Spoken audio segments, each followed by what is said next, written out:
Most people on this earth will never actually see a Bigfoot in real life because they're known to be elusive and shy away from humans, making it nearly impossible to find one. Some Bigfoot enthusiasts spend endless hours in remote areas, squatching, just hoping to get a glimpse of the legendary cryptid in the flesh. For those lucky few who do, it can be a life-changing event. And for one man in Utah, that life-changing event could have been his death.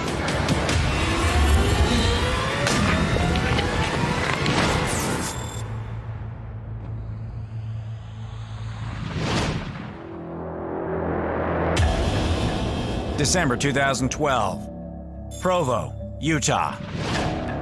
David Mitchell is on his way back from a hike and is walking toward the parking lot when he sees a large figure out of the corner of his eye. At first, he thinks it's a bear, so he grabs his phone, hoping to capture it on camera. What the? But this creature is bipedal and crouches down by a tree, as if it's become aware that it's been spotted. Moments later, it does something remarkable.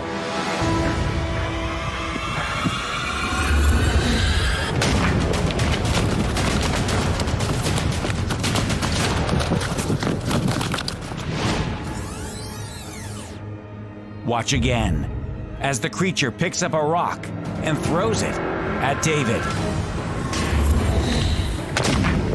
sending him running at full tilt toward his car. When he looks back, he no longer sees the hulking figure.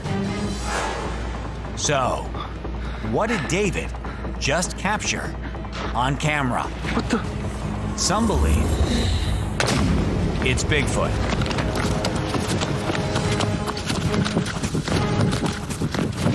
In this particular video, you see some common behavior that's been described by eyewitnesses that have captured a Bigfoot on film. They're known as tree peekers, and they're very elusive, but you can see that this particular one has crouched down behind some trees, which don't give it much camouflage, but it's that type of behavior that when they feel that they have eyes on them, they'll quickly go into this crouching mode and almost look like a stump or kind of blend in with the environment around them. At the end, whatever this thing was throws a rock at the cameraman. He doesn't want to engage. He just wants to say, please leave me alone, and I'm gonna throw a rock to make sure you go away. I don't know any other animal that would do that. And it's not just that he throws a rock, which, everybody knows Bigfoot is known to do.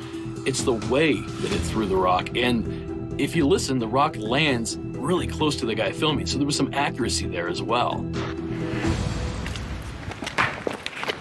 This guy who filmed this is in fairly close proximity to this creature. So I think if it charged toward the cameraman, that guy wouldn't have stood a chance. I think this one might be a younger one that may have gotten too close.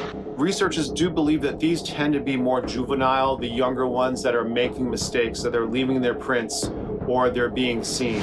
And this may be what we're looking at here, a younger one that might have gotten a little too close to the public eye. And this isn't the only time a Bigfoot has been spotted in Provo, Utah. There was another sighting in 2019. Look how big it is. I think it's a Sasquatch. Because look, he's on the mountain, way far back on the mountain. But look how huge he is.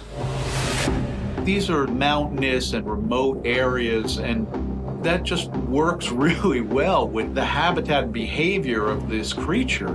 They are shy and reclusive, and these are difficult places to access for humans, and probably not as difficult for these giant creatures. Northern Utah is a pretty solid spot for Bigfoot hunting. In the archives at my university, we have easily over 50 records of people reporting seeing Bigfoot in the local area. What the? although David isn't entirely sure what he saw that day. He also hasn't ventured back to that trail since to find out.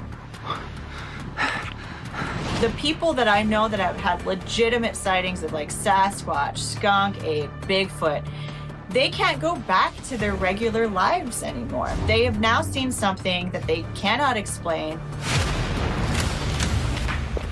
It goes to show that they had a profound experience with the cryptid, and they're no longer the same from that experience.